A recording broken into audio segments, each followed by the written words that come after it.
করে মাননীয় মুখ্যমন্ত্রী সমস্ত দায়ভার সিএসসির উপরে ছেড়ে দিতে চাইছেন, সঞ্জীব গোয়েঙ্কার উপরে ছেড়ে দিতে চাইছেন। এইভাবে দায়িত্ব ছেড়ে পালানো যায় না। বন্যা হলে বা প্রাকৃতিক দুর্যোগ হলে জল জমবে, এটা অত্যন্ত স্বাভাবিক, সব শহরেই জমে।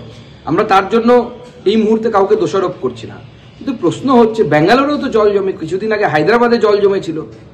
কোথাও তো আমরা দেখিনি যে ইলেকট্রিকের তার ছিঁড়ে মানুষের মৃত্যু ঘটছে।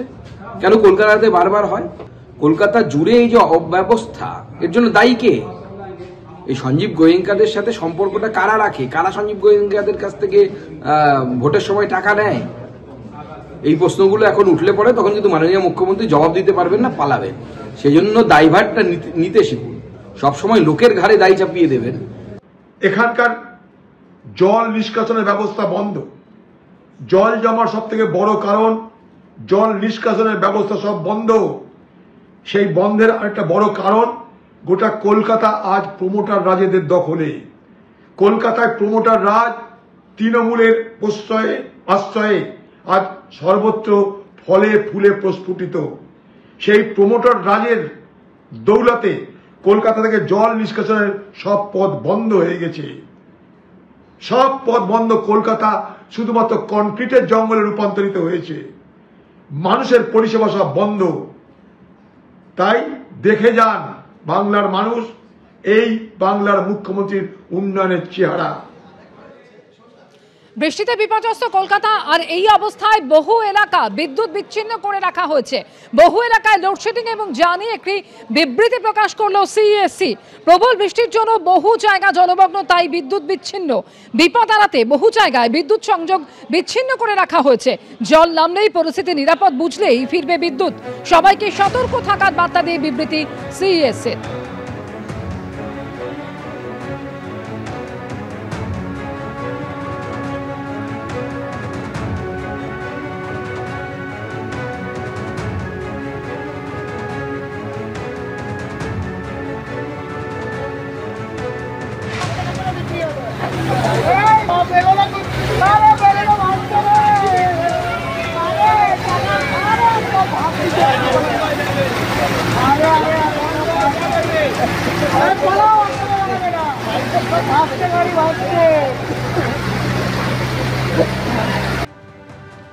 প্রবল বৃষ্টিতে বিপর্যস্ত কলকাতা শহর জুড়ে নাজেহাল হচ্ছেন সাধারণ মানুষ।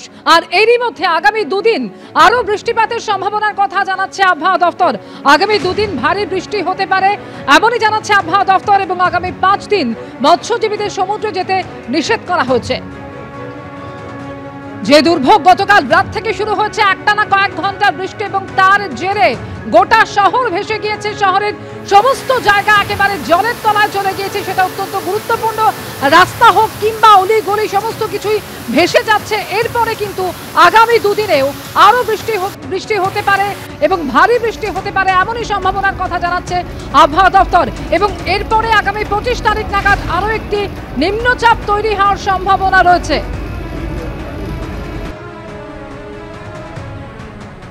উত্তর পূর্ব বঙ্গোপসাগরে যে নিম্নচাপ ছিল, সেই নিম্নচাপটা ধীরে ধীরে ক্রমশ অগ্রসর হয়ে আমাদের পশ্চিমবঙ্গের উপকূল অঞ্চল এবং সংলগ্ন উড়িষ্যা আর উত্তর পশ্চিম বঙ্গোপসাগর এলাকায় আজ সকালে অবস্থান করছিল।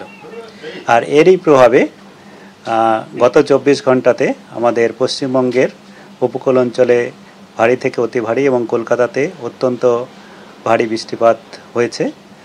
আর কলকাতাতে মূলত যে রাত্রেবেলায় বৃষ্টিপাতটা হয়েছে আজকে, সেটার সময় সব থেকে বেশি বৃষ্টিপাত হয়েছে আমাদের রাত্রি 2:30 থেকে সকাল 5:30। এই সময়ের মধ্যে কলকাতাতে বৃষ্টিপাত হয়েছে 185 মিলিমিটার। আর আমাদের 24 ঘন্টায় কলকাতাতে আলিপুরে যে বৃষ্টিপাতটা হয়েছে সেটা টোটালটা হচ্ছে 251.4 মিলিমিটার। আর 1 ঘন্টা যদি আমি সর্বোচ্চ দেখি, সেটা 98 মিলিমিটার হয়েছে। আমাদের ডপলার ওয়েদার রেডার কলকাতাতে যেটা আছে, সেটাতে দেখা যাচ্ছে যে অনেকক্ষণ ধরে রাত্রেবেলায় ওই সময়ের মধ্যে 3 ঘন্টা বা 4-5 ঘন্টার মধ্যে প্রচুর পরিমাণে জলীয় বাষ্প আমাদের এই নিম্নচাপের প্রভাবে কলকাতা তার সংলগ্ন অঞ্চলে পুঞ্জীভূত হয়েছিল এবং তারই ফলে এই বৃষ্টিপাতটা হয়েছে বলে মনে করা হচ্ছে।